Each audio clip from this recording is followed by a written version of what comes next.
L'ours et la fée par P. G. Carmona. Chapitre 10. Amis, le monde entier.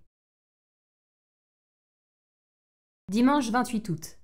Solène voyage à bord du train numéro 6614 en direction de Paris. Elle s'est levée tôt pour composter un billet acheté la veille, avant de boucler sa valise contenant juste le nécessaire pour une seule nuit. Son bagage est rangé là-bas, au milieu des autres dont les propriétaires rentrent de probables vacances estivales, alors que les hôtels de la capitale se remplissaient de touristes. Dans le sac à main, qu'elle tient avec fermeté sur ses genoux, une boîte en bois.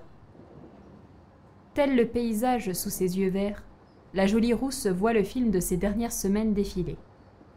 Son travail, son village, sa fille, mais aussi son mariage avorté, son amitié détruite qui laisse une note salée au goût amer pour la pâtissière. Alors, Solène, noyée dans une immensité de doutes, de chagrin et d'espoir, agrippe cette boîte en bois retrouvée dehors par sa fille et son amie, dans sa ville natale de Neuville. Depuis combien de temps navigue-t-elle dans le flot de l'indifférence avec son état désastreux? À l'intérieur, une promesse, faite à deux il y a presque 20 ans. Cette boîte en bois, d'apparence si modeste dans son état neuf, ne s'ouvre que suivant une suite de manipulations pour trouver la clé puis la serrure. Cette dernière était de nouveau obstruée après une malencontreuse chute, mais a permis à Elisabeth, sa fille, de la coupler l'espace d'un instant avec la clé autour de son cou, portée comme un porte-bonheur donné par Solène quand elle était petite. Car suivant la promesse, un marché. L'un devait garder la boîte, l'autre la clé. Qu'est-il arrivé pour que Solène l'ait dans ses mains? La carte de visite qui en est tombée est en parfait état, car plastifiée, comme pour parer aux épreuves d'un temps indéfini. Solène n'a pas ouvert la boîte. Elle a répondu à l'invitation.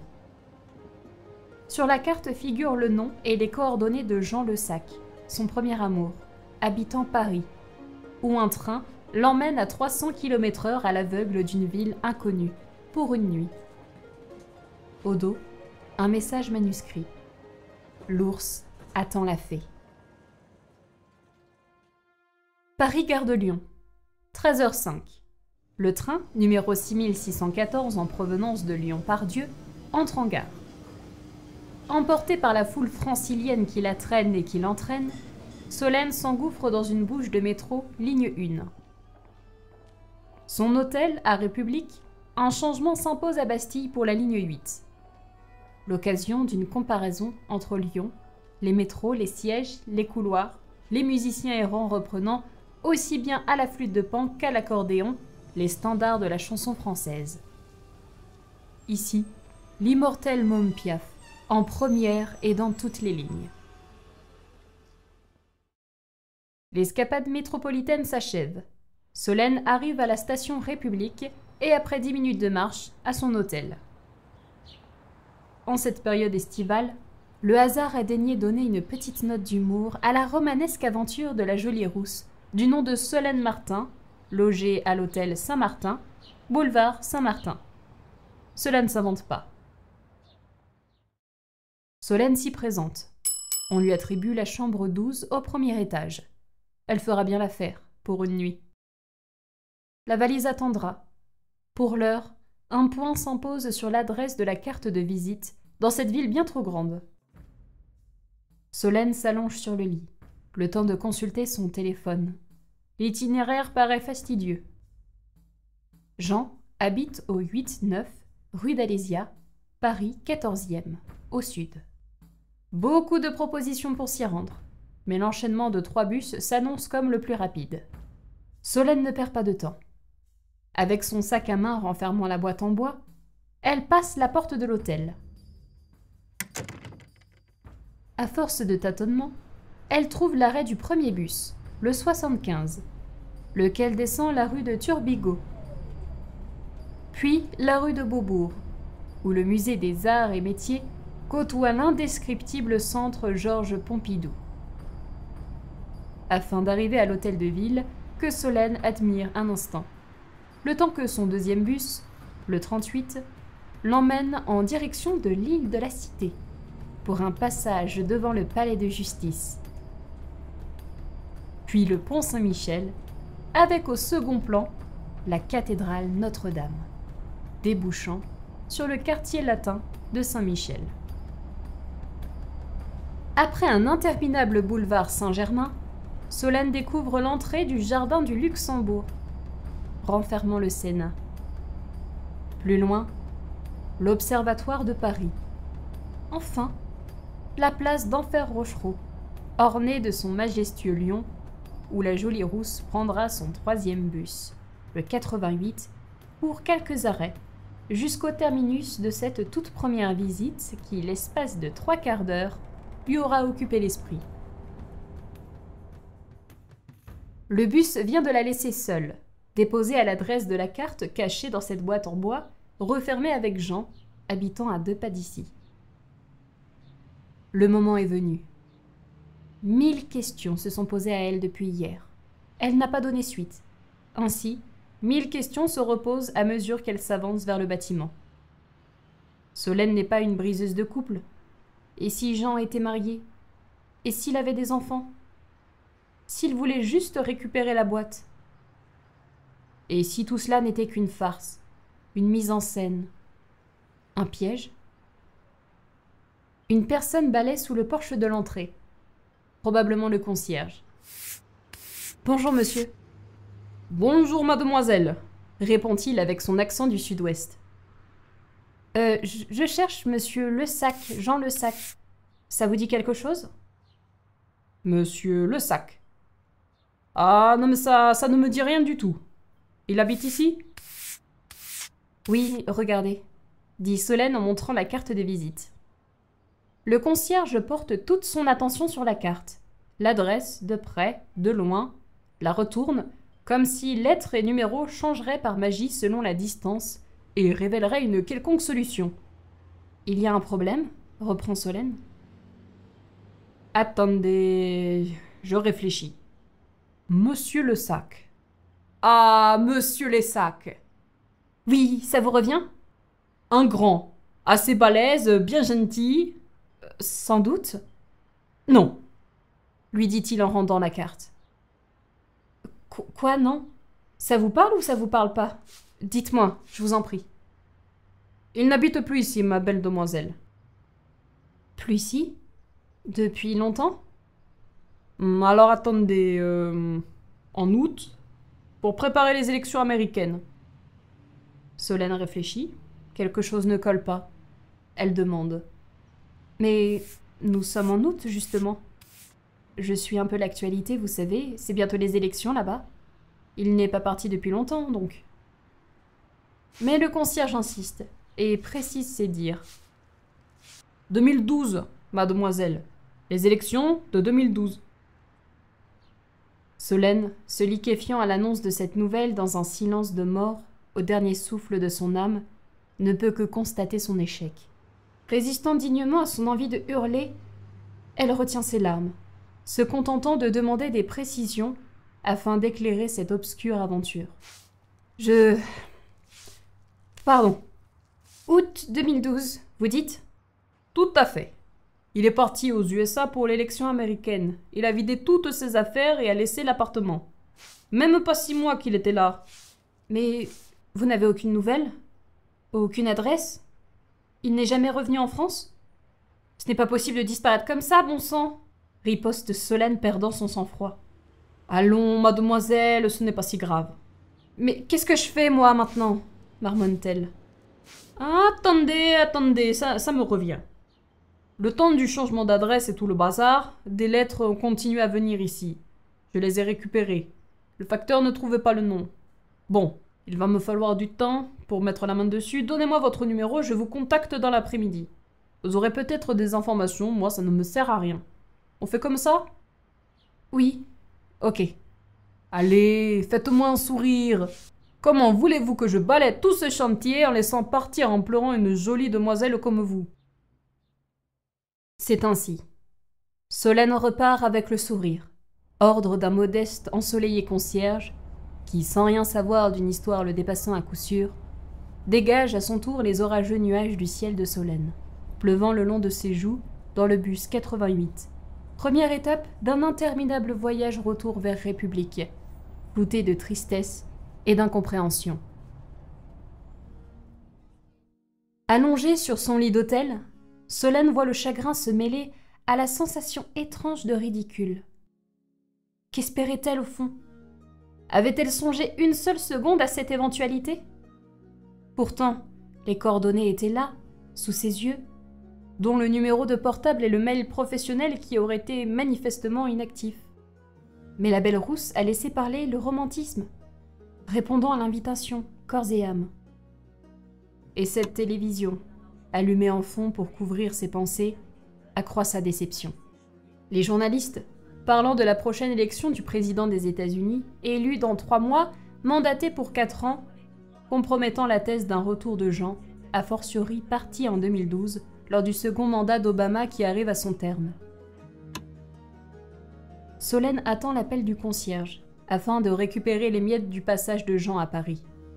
Il aura fallu 4 ans à cette boîte en bois pour atteindre Solène. Mais comment est-ce possible? Comment Jean, qui déjà petit impressionné avec ses tours de magie, a-t-il réussi celui-ci? Les conjectures de Solène sont vite rattrapées par la triste réalité des événements. 4 ans. Cela remonte à l'été 2012, l'époque où Luc demanda sa main. 4 ans, c'est aussi tout ce temps qu'il a fallu à cet imbécile pour trouver une date, se rétracter suite à une promotion, pour enfin finir dans les bras d'une autre lors d'une soirée où elle était absente, mais où son espèce de meilleur ami, Cédric, était présent. Est-il de près ou de loin mêlé à cela? Cela ne l'étonnerait pas avec du recul. Lui-même qui, au vu de cette boîte hier, a récité les inscriptions en bas au dos de la boîte. Martin, Neuville-sur-Saône. Le nom de famille et la ville de naissance de Solène. De plus, c'est la ville qu'elle habitait au départ de Jean de la région. Les inscriptions sont à présent illisibles, prouvant qu'il avait bien tenu entre les mains cette même boîte avant sa découverte dehors par la fille de Solène et son ami. Cette logique est imparable. Mais à quel moment Cédric a-t-il eu la boîte? 3 heures se sont écoulées quand le téléphone sonne. Le concierge a tenu sa promesse. « Mademoiselle !» dit-il avec son accent chantant. « C'est Monsieur Castagnol, c'est votre jour de chance, j'ai tout retrouvé. Par contre, vous pouvez me retrouver au Grand Parc à côté, dans une petite heure? Je dois prendre le RER, ça va me rapprocher. »« Ah oui, aucun problème, ça me fera du bien aussi. » Voilà, vous verrez, rien de compliqué. Bon, j'ai des lettres, des factures, des cartes postales, rien d'encombrant. Pas de problème, à tout de suite. Solène rassemble de nouveau ses affaires, son sac contenant la boîte dont la vue lui crève le cœur, puis repart pour le même trajet. À l'heure dite, Solène arrive au parc. Suivant les indications précises du concierge, elle débouche sur l'entrée non loin de l'appartement abandonné de Jean. Monsieur Castagnol l'attend bien là, devant un plan d'eau dominé par une fontaine. Solène, approchant, arrive à sa hauteur. « Oh, mademoiselle, alors on se sent un peu mieux ?»« Oui, merci. Bon, voilà, j'ai retrouvé des lettres, comme je vous ai dit, tout enfouillé. »« Merci, je verrai. »« Oh, j'ai ça aussi. » Monsieur Castagnol lui tend une enveloppe non fermée, ne portant ni timbre ni adresse. Surprise, Solène l'ouvre et découvre à l'intérieur un mot manuscrit. L'ours attend toujours la fée. Solène, tremblante, regarde Monsieur Castagnol. Il sourit. « Mais je ne comprends pas ?» demande la jolie rousse. Le concierge, sans dire un seul mot, le visage souriant, tourne sa tête vers la gauche, en direction d'un kiosque où un orchestre joue de la musique. Faisant de même, au loin, Solène remarque de dos, seul sur un banc, un homme vêtu d'une veste marron. Solène regarde Monsieur Castagnol, les yeux remplis d'incompréhension, de joie, et surtout de larmes. Il vous attend. Mais surtout, ne paniquez pas. Tout va s'arranger. Ces étranges mots prononcés, le concierge se retire, laissant la belle rousse s'élancer vers l'homme. Son cœur, batteur de ses sentiments, fait vibrer tout son corps, tremblant au rythme de ses pulsations, à chaque mouvement de ses blanches jambes. Solène avance dans sa robe d'été en camailleux vert, volante de légèreté dans le sillage de ses pas embrasés par ses cheveux. Et enfin, la rencontre. « Jean » lance Solène. L'homme tourne la tête. Il sourit. « Tu en as mis du temps », répond Jean. Il lui tend la main, l'invitant à s'asseoir à son côté. Jean caresse avec douceur son visage, ses joues, son nez, ses cheveux. Solène, se laissant aller à cette apaisante redécouverte de visage vieilli de plus de 20 ans, dépose sa main sur les joues de son ami d'enfance. « Toujours aussi dodu, n'est-ce pas ?» dit-il, afin de détendre l'atmosphère de ces émouvantes retrouvailles, comme en témoigne le rire nerveux de Solène. La main de Jean se pose sur la boîte. « Oh, mon autre vieille amie !»« Eh oui. »« Elle est en bien triste état, la pauvre, » dit-il en passant ses mains dessus. « Et si tu m'expliquais maintenant ?»« J'ai laissé cette boîte un jour à un type, en gare de Lyon, avec pour consigne de te la remettre. J'avais gravé ton nom et la ville où tu habitais quand j'ai déménagé. Sinon, il devait la donner, avec les mêmes consignes. Voilà. Mais c'est incroyable. Enfin, je veux dire, on aurait pu la perdre ou... Effectivement, cela dit, vu sa taille, on ne la perd pas dans une poche. Elle donne plutôt envie de s'en débarrasser, dit-il en souriant. As-tu toujours la clé ? Oui, je l'ai replacée dans la boîte. C'est ma fille qui l'avait ces dernières années. Oh, tu as une fille, s'exclame Jean, c'est formidable. Elle s'appelle Elisabeth, comme ma grand-mère. Elle a 12 ans. Je ne vis pas avec le papa, mais tout se passe bien. C'est tant mieux. C'est important pour elle, cette harmonie. Tu t'entendrais bien avec elle, tiens. Spécialiste des casse-têtes en tout genre, la miss. Mais génial. Alors, garder une mystérieuse clé, sans rien savoir à son propos, ça a dû l'enchanter. Mais pourquoi lui donner ? Je ne sais pas. C'était pour moi comme un porte-bonheur. Oh, c'est adorable, mais c'est très amusant aussi. Pourquoi cela ? La boîte aurait pu se perdre, c'est vrai, mais la clé, portant bonheur sur le chemin de ta fille, aussi. Et Solène se fige un instant sur les paroles de Jean, pointant l'incroyable réalité de son acte. Car la clé ne demeurait plus en sa possession, rangée dans un tiroir ou tout autre endroit sécurisé. Solène l'avait mis en mouvement, autour du cou de sa propre fille, face au risque de perte, à chaque seconde, à la lumière du monde et de la boîte. Car Solène repense. Et si Elisabeth avait perdu la clé, ou même jamais reçu ce porte-bonheur, elle n'aurait pu en déduire la correspondance avec la boîte. Garder l'objet, relégué à un défi de plus à résoudre, cela reste probable, mais elle n'en aurait peut-être jamais parlé à Solène. Et quand bien même, elle n'aurait peut-être plus eu les moyens de rouvrir la boîte en honorant sa part du contrat, gardienne d'une clé peut-être perdue. La boîte aurait pu se perdre, comme tu aurais pu précieusement garder la clé. Ce que je veux te dire, Solène, c'est que tout a été fait pour que cela ne fonctionne pas. J'aurais pu te chercher, te contacter. J'aurais pu graver ton adresse ou te l'envoyer, ou même venir te voir. Oui. Serais-tu sur ce banc maintenant ? Et la romantique Solène réfléchit encore à ces 4 années de désolation sentimentale, de travail, pourtant adoré, où elle était isolée dans son petit village de Genêt, jamais véritablement quittée. À sa fille grandissant, qui s'envolera un jour sans elle, et à ses amis qui l'ont bien mal entourée. Je ne sais pas, Jean. Et pourtant, tu es là. Solène sourit à ces paroles raisonnées. Elle, bien là, assise à côté de Jean, continuant ses précisions. La boîte a été laissée avec un mot, et j'ai attendu. J'ai pu revenir juste après les élections de 2012 aux États-Unis, je ne m'y plaisais pas. Je n'habite plus à l'adresse de la carte, je suis plus loin dans le 14e, et toujours en contact avec M. Cassagnol. Il a toujours su où j'étais. Ta carte de visite n'est pas n'importe laquelle.